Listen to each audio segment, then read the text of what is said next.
a first-class malt, one of the most popular malt in the world, the Glenlivet 12 years, and has been a favorite single malt for many generations of drinkers around the world. Currently, it is the #1 single malt Scotch brand in America and second large in the world. And this is all about this brand.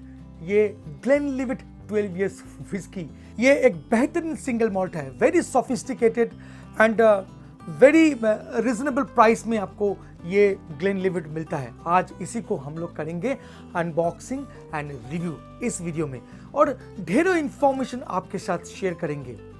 तो चलिए आगे बढ़ते हैं और करते हैं unboxing.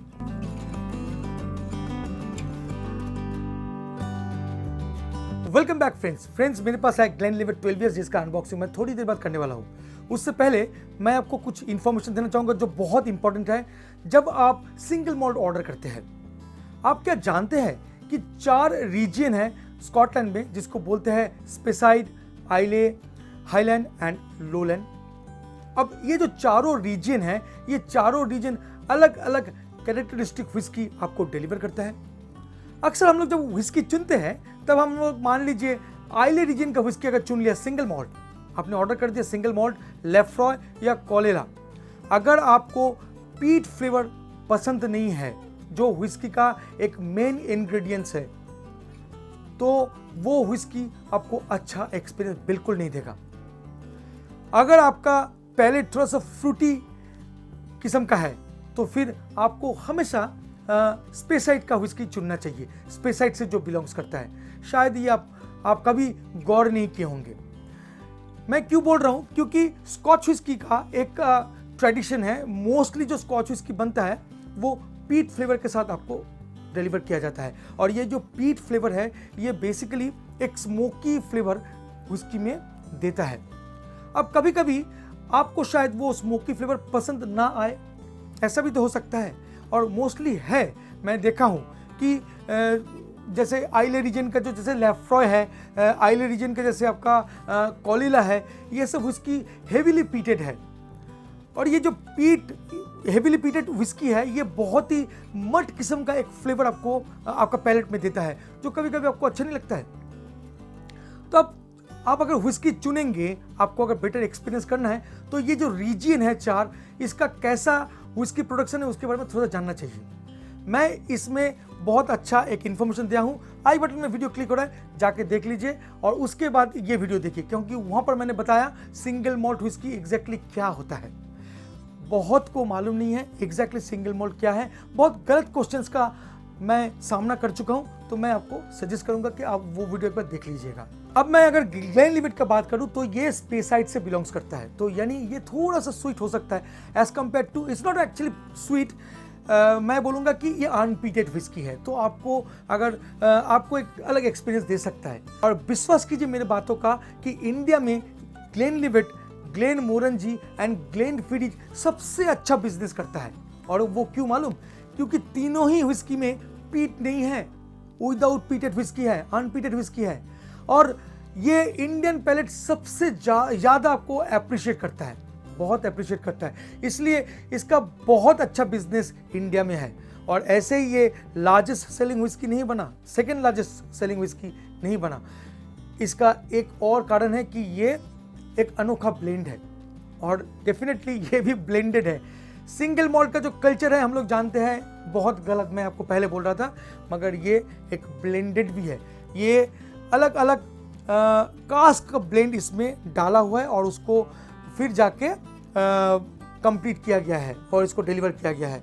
ऐसा नहीं है कि पर्टिकुलर सिर्फ मॉल्टेड बार्ली को यूज़ किया गया है उसी कास्ट का, एक सिंगल कास्ट का नहीं, ये अलग अलग कास्ट का ब्लेंड है जहाँ से आपको एक फाइनेस्ट कंसिस्टेंसी मिलता है, कंटिन्यू एक सेम टेस्ट मिलता है ग्लेनलिवेट से। और ग्लेनलिवेट का अगर नाम का बात करें तो ये जो नाम है, ग्लेन का मतलब है एक वैली जो स्कॉटलैंड में स्थित है, और एक लिवेट का मतलब है एक रिवर। तो ये एक्चुअली लिवेट वैली है जहाँ पर इस डिस्टिलरी को स्थापित किया गया था 1824 में, और जॉर्ज स्मिथ ने इस डिस्टिलरी को स्थापित किया था।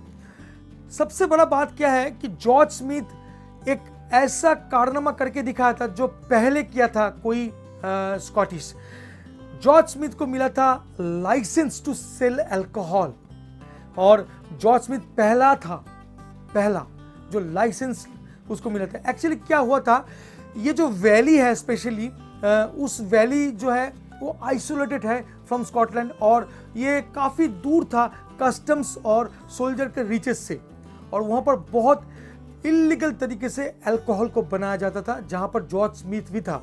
और मालूम है 1822 को जब किंग जॉर्ज स्टेट का परिदर्शन के लिए आया था, तब ये इलीगल ड्रिंक्स किंग जॉर्ज को पिलाया गया था, जो अननेम था, उस समय उतना पॉपुलर नहीं था ग्लेनलिवेट। हालांकि किंग जॉर्ज को बहुत ही अच्छा लगा था वो प्रोडक्ट, और कुछ साल बाद यानी 2 साल बाद इस कंपनी को लाइसेंस भी मिला, पहला लाइसेंस मिला लीगली व्हिस्की बनाने के लिए, which is a highly influenced act which stated the modern Scotch whisky industry by encouraging conditions for investment into small scale production facilities। और ग्लेनलिवेट डिस्टिलरी में एक अलग टेक्निक को यूज किया जाता है, जिसको उसका जो स्टील होता है जहाँ पर डिस्टिलेशन होता है, उसका जो नेक है, ऊपर का नेक, वो बहुत ही नैरो है, और इस नैरो के लिए जो प्रोडक्शन डिलीवर करता है, जो प्रोडक्ट डिलीवर करता है वो बहुत ही लाइट स्पिरिट होता है, यानी लाइट स्पिरिट प्रोडक्ट डिलीवर करता है। तो इसके लिए इसका जो बहुत ही लाइट लगता है, जो एक यूनिक स्ट्रेटेजी है ग्लेनलिवेट को इतना कामयाब बनाने के लिए। और आप लोगों को तो पता ही है कि स्प्रिंग वाटर कितना इंपॉर्टेंट है, तो उस लिविट वैली में स्प्रिंग वाटर बड़ी आसानी से मिल जाता है, और एट द सेम टाइम जोएस वेल बोलकर एक कुआं जैसा है जहाँ से वाटर को लिया जाता है इस व्हिस्की को बनाने के लिए, जो आपको एक यूनिक क्रीमी कैरेक्टर देता है इस व्हिस्की। तो एक बेहतरीन प्रोडक्ट है, और इसके बारे में इंफॉर्मेशन थोड़ा सा और है जो मैं बॉक्स खोलते टाइम आपको बताऊंगा। तो चलिए बॉक्स को खोलते हैं। सो फैंटास्टिक एक बॉटल है जो कार्डबोर्ड का है, और यहाँ पर लिखा है बड़ा बड़ा अक्षरों में द ग्लेनलिवेट। ये है 12 ईयर्स, यानी इसका मतलब है कि सबसे यंगेस्ट व्हिस्की जो है इसमें वो 12 ईयर्स ही है। सिंगल मॉल्ट स्कॉच व्हिस्की, और यहाँ पर लिखा है, और यहाँ पर जॉर्ज स्मिथ का कुछ इंफॉर्मेशन है, और यहाँ पर है इस्टेब्लिशमेंट डेट, साथ में आपका जॉर्ज स्मिथ का एक साइन है, और mature and bottled in Scotland जो बड़ा बड़ा अक्षरों में लिखा है। अगर इधर देखेंगे तो जॉर्ज स्मिथ का एक साइन है, और इधर देखेंगे तो सेम चीज़ है, और पीछे जाएंगे तो यहाँ पर कुछ इन्फॉर्मेशन है। ये जो इन्फॉर्मेशन है आप पढ़ लीजिएगा, बहुत ही इन्फॉर्मेटिव है, क्योंकि इससे काफ़ी कुछ पता चल जाता है। Being a bartender, if you are a bartender, definitely आपको ये पढ़ना चाहिए। यहाँ पर कुछ प्रोफाइल्स के बारे में बताया गया, नोज, पैलेट, फिनिश, कलर, इसके बारे में डिटेल दिया गया है कि एक्चुअली ये कैसे टेस्ट करेगा। हालांकि मैं अपनी तरीके से आपको बताऊंगा कि कैसा है। और ये है 43% वॉल्यूम बाय वॉल्यूम, और ये 750 ml का बॉटल है। तो अभी इसको अनबॉक्स करते हैं फिर।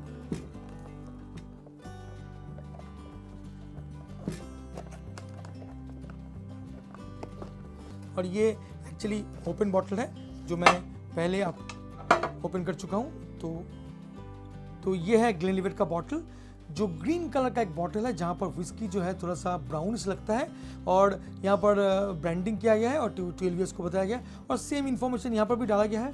और ये 750 ml है, 43% वॉल्यूम बाय वॉल्यूम। पीछे की तरफ देखेंगे तो यहाँ पर है उसका प्राइस 5625, 5625। हालांकि आपको ये कॉस्टली लग सकता है, मगर मैं बोलूँगा इस अ रिस्पॉन्सिबल प्राइस, बहुत ही रीजनेबल प्राइस में ये आपको ऑफर किया जाता है। एक सिंगल मॉल्ट है, वो भी 12 ईयर्स ओल्ड। आप सोच के देखिए, 12 ईयर्स में एक बच्चा बड़ा हो जाता है। चलिए, तो फिर इसको हम लोग ओपन करते हैं और पोर करके नोज भी कर लेते हैं। सो पोर करते हैं, और पोर करने से पहले आपको बताना चाहूँगा कि ये एक कॉर्क के साथ आता है। अगेन ये एक एक्सपेंसिव व्हिस्की का सिंबल है। और चलिए फिर पोर करते हैं।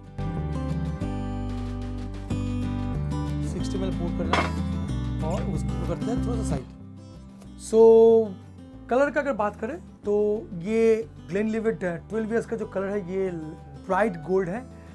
शायद आपको दिख रहा होगा क्योंकि ये वाइट बैकग्राउंड है, तो ब्राइट गोल्ड है, मगर ऑनेस्टली ये कलर्ड है।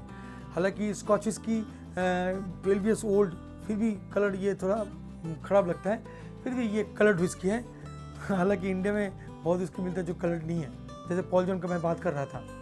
और चलिए अभी फिर नोज करते हैं, नोज करके देखते हैं कि इसमें और क्या फ्लेवर प्रोफाइल है। अगर मैं बात करूं कि जार्क का जो यूजुअल होता है, मैं बोलूँगा कि बहुत स्मूथ है, ये आपको बिल्कुल जार्क नहीं देता है। Very light nose with malt and vanilla, जो मुझे आराम से मिल रहा है यहाँ पर। जो मॉल्ट एंड वैनिला है, it's making up the core of aromas. It's citrusy, it's honey in it, and it is little sweet in taste, माने in the sense sweet in nose, and yes, flavor of pineapple also, माने इसमें आपका flavour भी मिल रहा है जो pineapple का flavour है। बड़ी इंटरेस्टिंगली, हालांकि जो मैं बॉक्स पढ़ रहा था वहाँ पर लिखा हुआ था कि आपको पाइनएप्पल फ्लेवर मिलने वाला है। मैं ऑनेस्टली बता रहा हूँ कि इसमें पाइनएप्पल फ्लेवर भी है, बहुत अच्छा। अब इसको करते हैं एक सिप और उसके बाद आपको बोलते हैं कि इसमें पैलेट में कैसे असर हो रहा है। Again very smooth, as I told you, कोई भी जार्क नहीं आ रहा है। फ्लोरल नोट जो बहुत ही इंपॉर्टेंट है, फ्लोरल एंड फ्रूटी जो मुझे लगा, और very smooth, there is no question about. Very light, no alcohol burn at all. Malt and vanilla का जो फ्लेवर है बहुत ही स्ट्रॉन्ग यहाँ पर मुझे एहसास हो रहा है। Some fresh fruit like peach and आप बोल सकते हो पियर्स जैसा कुछ फ्लेवर आ रहा है। और फिनिश का बात करें तो मैं बोलूँगा कि टच ऑफ हनी जो मुझे लगा, एंड टच ऑफ स्पाइसेस जो मुझे इसमें लगा, जो फिनिश का असर कर रहा है। और ओकूड है, मॉल्ट स्वीटनेस है, it is very rounded, malt sweetness जो है बहुत ही राउंडेड है। मुझे ये स्लाइटली ड्राई फिनिश लगा। और क्या कहना, बहुत ही बढ़िया। ओवरऑल इंप्रेशन का बात करें तो फ्रेंड्स मैं बोलूँगा it's one of the best single malt whisky जो इंडियन पैलेट के लिए सबसे बेहतरीन है। हम लोग अगर चुने तो हमेशा हम लोगों को ग्लेनलिवेट चुनना चाहिए, क्योंकि ये इंडियन पैलेट को कम्प्लीमेंट भी करता है। बहुत ही अनपीटेड होने के नाते ये आपको एक फ्लोरल और एक फ्रूटी टेस्ट देता है, जो ब्यूटीफुली आप किसी भी फूड के साथ जा सकते हो। तो मैं रिकमेंड करूँगा, is is one of the best whisky. आप आंख बंद करके जा सकते हो। प्राइस अगर आपको ज़्यादा लगता है तो मैं बोलूँगा कि अगर ट्रूली 12 ईयर्स सिंगल मॉल्ट ढूंढते हैं तो शायद इससे कम होगा नहीं, बहुत मुश्किल से मिलता है। तो it is all about your choice. मैं सिर्फ आपको रिकमेंड कर सकता हूँ, और इसका बेस्ट क्या है ना है वो आपको बता सकता हूँ। Thank you so much, thank you so much for watching this video. See you very soon with a new cocktail, new mocktail. Till then, bye bye and take care. Please drink responsibly. Bye bye.